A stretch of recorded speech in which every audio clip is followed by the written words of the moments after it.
এরপর নিত্যপণ্য বাজার প্রায় ক্রেতা শূন্য, দামে কিছুটা স্বস্তি। বিস্তারিত দেখুন দৈনিক স্বাধীন কাগজের ডেস্ক। কুরবানি ঈদের পর নিত্যপণ্যের বাজার স্বাভাবিক। বাজার ক্রেতার উপস্থিতি যেমন কম, অন্যদিকে অনেক দোকানপাট বন্ধ রয়েছে। এছাড়া ঈদের আগ মুহূর্তে মুরগি, শসা সহ কিছু পণ্যের যে দাম বেড়েছিল সেটিও কমেছে। শুক্রবার 13 জুন রাজধানীর কাউরান বাজার, কাপ্তান বাজার, শেওড়াপাড়া বাজার সহ বেশ কয়েকটি বাজার ঘুরে দেখা যায় কিছু বিক্রেতা পণ্য সাজিয়ে বসে আছেন, তবে ক্রেতা কম।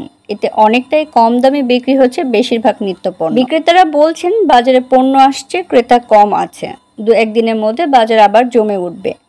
খুচরা বাজারে ঘুরে দেখা যায় বাজারে প্রতি কেজি করলা 40 টাকা, বরবটি 30 থেকে 40 টাকা, বেগুন 40 টাকা, ঢেঁড়স 30 টাকা, আলু 20 থেকে 25 টাকা, পেঁপে 50 টাকা, লতি 40 টাকা ও পটল 30 টাকায় বিক্রি হচ্ছে।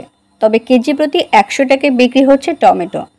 আর প্রতি কেজি কাঁচামরিচ বিক্রি হচ্ছে 50 থেকে 60 টাকায়।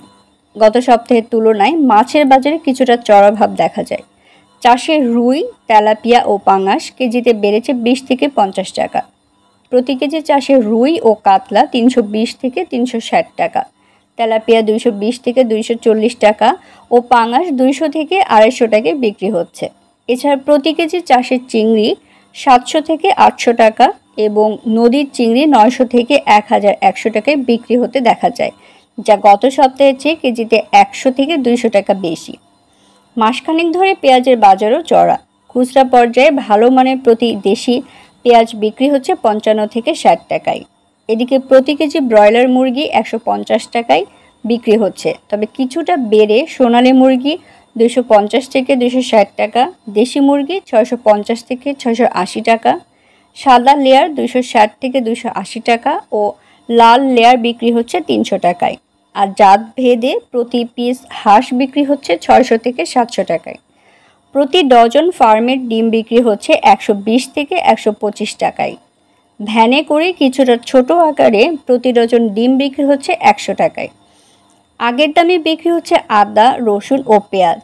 বাজার ভেদে প্রতি কেজি পেঁয়াজ বিক্রি হচ্ছে 50 থেকে 55 টাকায়। এছাড়া প্রতি কেজি আদা মান ভেদে 120 থেকে 180 টাকা এবং দেশি রসুন 160 থেকে 180 টাকা ও আমদানি করা রসুন বিক্রি হচ্ছে 200 টাকায়।